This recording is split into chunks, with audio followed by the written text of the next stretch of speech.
Ladies and gentlemen, before we begin, I want to err on the side of caution and give you a warning that what you're about to see may be disturbing to many of you. So if at all you find that you cannot watch, I completely understand. You may want to skip ahead a few minutes when I get into my diatribe on this particular matter, but I do want to go over this footage so that we can put into context exactly what happened here. But I assure you this is very, very, very, very disturbing. So viewer discretion is advised.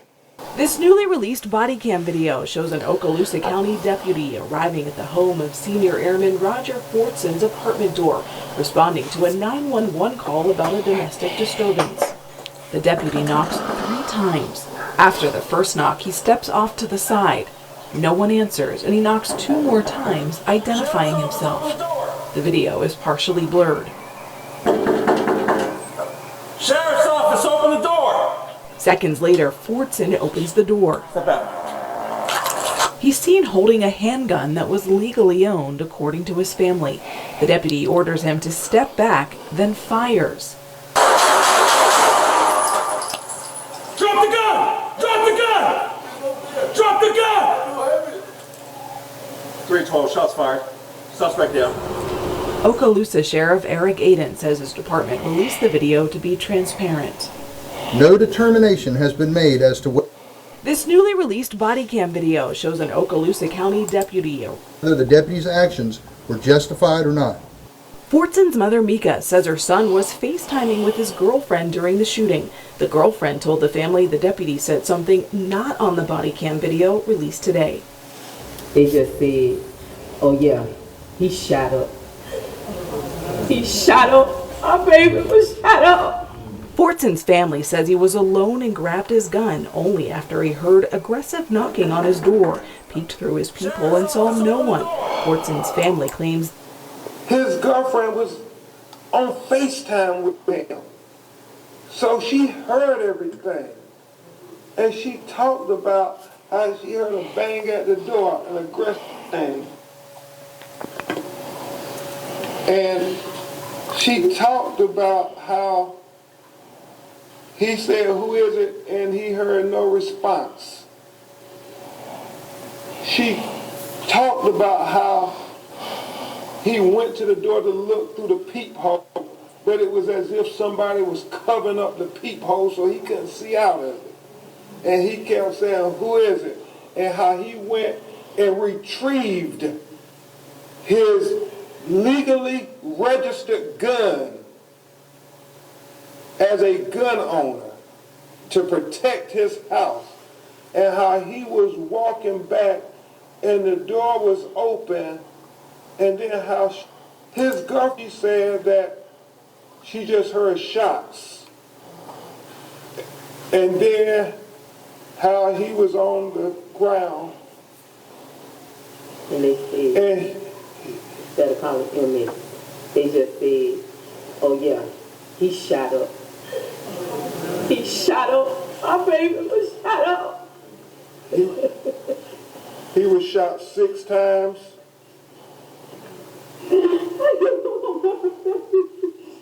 He said, So there's a little more context here that we have. I saw this story when it first came out, but I wanted to wait a little bit. As you all know, I like to get the details and then go from there. I like to wait until more details come out about it to see if anything moves and shakes legally, to see if anything is done by law enforcement, to see if anything is done by the prosecutors. And so far, nothing has been done. This case is still being combed over, I would assume, and a lot of it is still being kept under wraps. For example, the officer's name.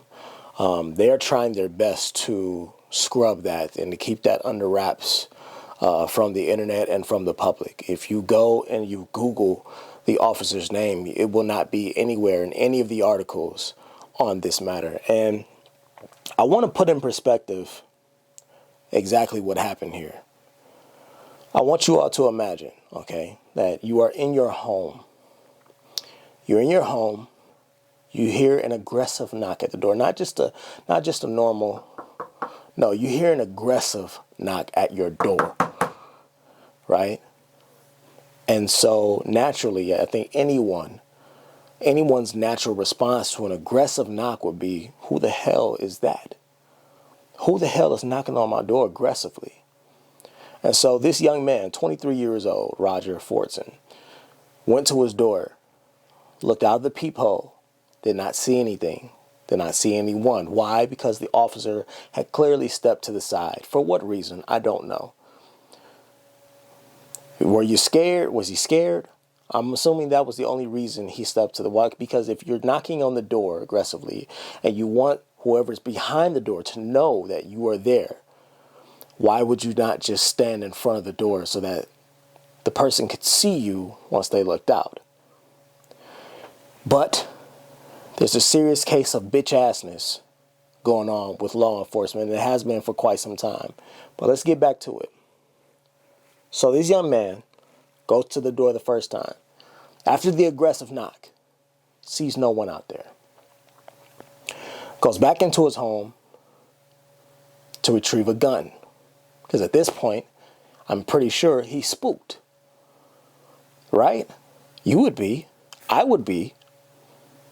Somebody just knocked on my door aggressively. I looked out, asked who was it, did not get a response. Then I look out and nobody's there. Somebody's playing games. For what reason? Naturally, you would think that someone is out to get you. So this kid, and I'm calling him a kid, even though he was 23 years old, because he was just so young with so much life to live. He retrieves his gun, legally owned gun, legally licensed to carry. Okay? Not to mention he's inside of his own home, FaceTiming with his girlfriend at the time. Retrieves his gun, goes back to the door after a second aggressive knock. This time the officer yells out his status. Says he's an officer of the law, tells him to open the door again aggressively. So Roger opens the door. He opens the door, but in the photo and in the video footage, you can see clearly that the gun is positioned downward in his right hand, down, pointed down towards the floor of his apartment. He didn't open the door holding it up at the officer. He opened the door holding the gun downward. And that officer proceeded to fire off 6 rounds into this kid, simply for holding a gun in his hand in a downward motion. Again, there's a serious case of bitch-assness that is being adorned by police officers all over the United States. And if you are going to be a bitch and take on the job and the role of securing the neighborhood and policing the streets, then you should probably not be a bitch while you're doing it, because that's where your emotions take over. I am 1000% positive that these police officers that we're getting nowadays, they're not being trained in any type of emotional training. All of these situations that they consider high pressured and high tense situations, they don't know how to handle themselves. I'm reminded very quickly, I'm reminded of the Amber Geiger case, who was an officer off duty who walked into another man's home thinking it was hers and shot him and killed him while he was in his own home, sitting on his couch eating ice cream. Are you serious? Again, if you all are that much of a fucking coward, why would you ever take up a badge? If you're so scary, if you cannot emotionally handle it, I do not understand why you would take up a badge and try to police the streets, knowing that deep down inside, you're full of bitch assness. You're full of cowardice. There's too many officers hiding behind that badge. There's too many cowards hiding behind that badge. Let's get some more context. Coming up next, Ben Crump, a Florida airman, is killed by police. I'm Amy Goodman. A warning to our listeners and viewers, this next story includes video and descriptions of police killing a man in his apartment. In Florida, the family members of a 23-year-old Air Force member killed by a sheriff's deputy May 3rd are demanding justice. Newly released body camera footage shows Roger Fortson answering the door of his own apartment and immediately being fatally shot by an Okaloosa County officer. Sheriff's office, open the door! Step out. Drop the gun! Drop the gun! He's over there. Drop the gun! 312, shots fired. Suspect down. Do not move! 312, get EMS my location. Roger Fortson's relatives say the deputy arrived at the wrong apartment, which authorities have refuted. This is Roger Fortson's mother, Chantameki Fortson. So to this sheriff department that took my gift, that had so many accolades inside of him, to err is human and to forgive is divine. I need you guys to tell the truth about my son. For more, we're joined by Ben Crump, civil rights attorney representing Fortson's family. Ben, welcome back to Democracy Now! So if you can really take us through what happened here. What happened when the airman was on Zoom with his girlfriend, sitting in his apartment? Yes, Amy, it is tragic on so many levels. U.S. Airman Roger Fortson was an American hero. He was a patriot. He was a young man who was doing all the right things. He was trying to provide for his mother, his 10-year-old sister Harmony, his 16-year-old brother Andre. He was highly intelligent. He was special ops. He was the best that we had to offer America. And on this day, there was a call about a domestic disturbance. Well, we know it was the wrong apartment for many reasons, but the main one being Roger was in his apartment by himself doing FaceTime video with his girlfriend, and he was the only person. He had his little dog in the apartment. And so the officer came, knocked on the door. Roger and them didn't know who it was. I want to pause it right there because it's going to be pretty hard when this goes to trial. Right, when this inevitably goes to trial, it's going to be pretty difficult for the officers and for the police department to explain why and how they don't think that they went to the wrong apartment when the officer was called there for a domestic dispute and a domestic disturbance. So now, if you were called here for a domestic disturbance, there's only one person in this apartment and he's on his phone. Who the hell could he have possibly been having a domestic disturbance with? If he's sitting in his apartment by himself, FaceTiming with his girlfriend. And their response to this was, oh no, we didn't have the wrong apartment. He went to the right apartment. But the truth is, the information that he was given, they were saying that he got off on the wrong floor. He was given either one of two things happened. Either he was given the wrong apartment number or address by the person who called in the disturbance, or he went to the wrong door on the wrong floor. Either or, it's going to be pretty difficult for this officer and for these detectives to prove and explain how in the hell he was justified at being at this apartment. She never heard who it was, but Roger opened the door with his licensed registered gun because the Second Amendment applies to black people too. And he kept the gun in a down position, opened the door. The officer tells him to step back. He starts to step back, and then immediately he is executed by 6 shots from the sheriff's deputy without giving any verbal command to drop the weapon, put your hands up, or anything. It's not to that young man is lying down, down, dying, where he says, drop the weapon, drop the weapon. And Rogers even trying to comply after he's been shot. He says, I don't have it, it's over there. And then the FaceTime video of his girlfriend is just horrible, Amy, because you hear him saying, I can't breathe, and you hear the police officer steady barking orders talking about, don't move, don't move.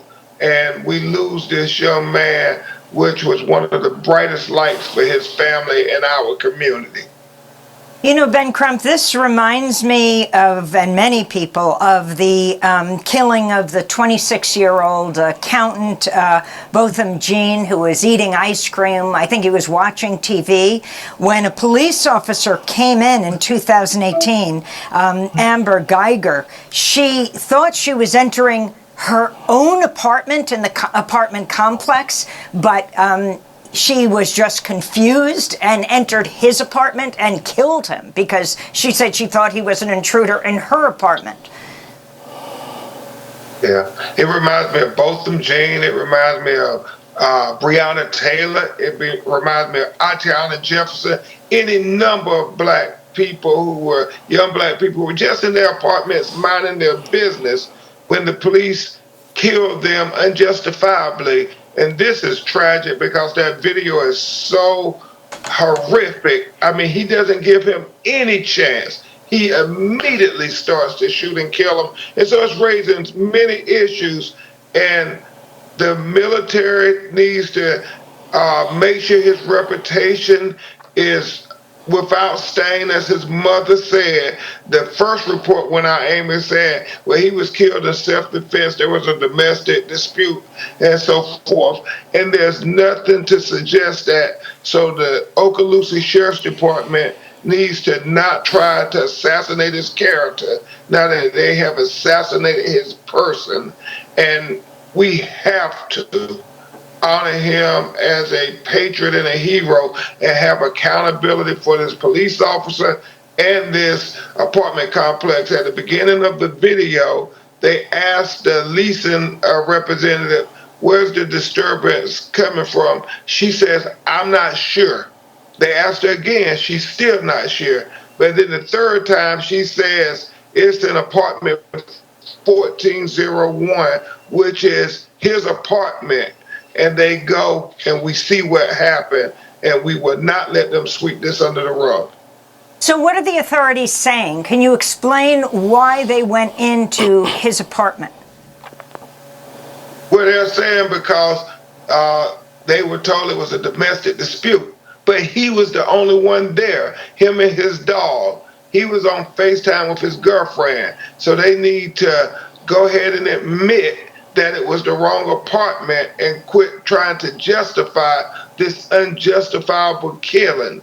I mean, it's just horrible. His funeral is going to be Friday in Atlanta, Georgia, and hopefully by then they won't continue to have this incorrect narrative that they went to the right apartment, because as long as they do that, that is dishonoring his legacy and his commitment to being a person who respected the rules, respected authority, did the right things, and was one of our brightest spots, a true American patriot. And he should be honored and remembered as such.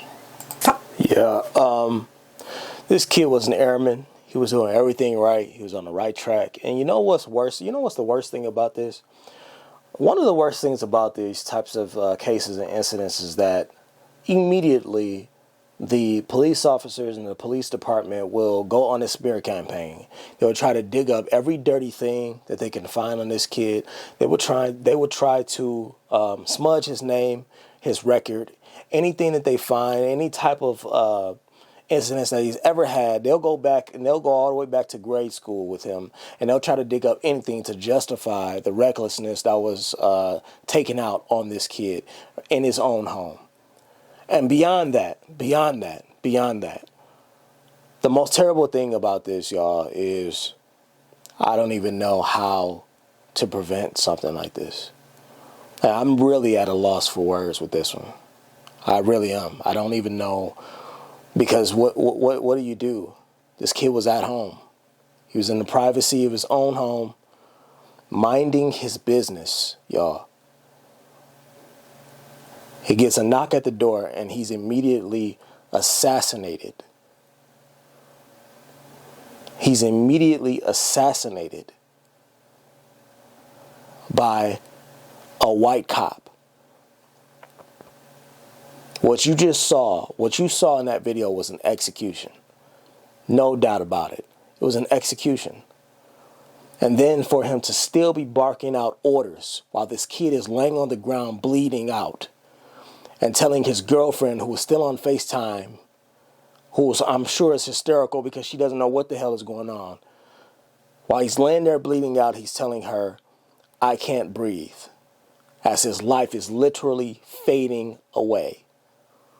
And this cop is still barking out orders. I'm at a loss for words.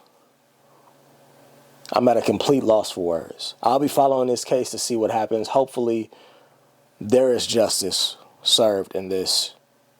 I will definitely keep you all up to date. I would like to hear from some of you down in the comments to let me know what you think about this case.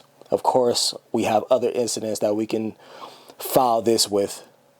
There's just been too many cases of bitch-ass cops, emotional-ass losers who were losers as children, who were losers as kids, who were losers growing up, and they get a badge and all of a sudden they Dick Tracy on the block. I'm at a loss for words. I'll see y'all in the next video.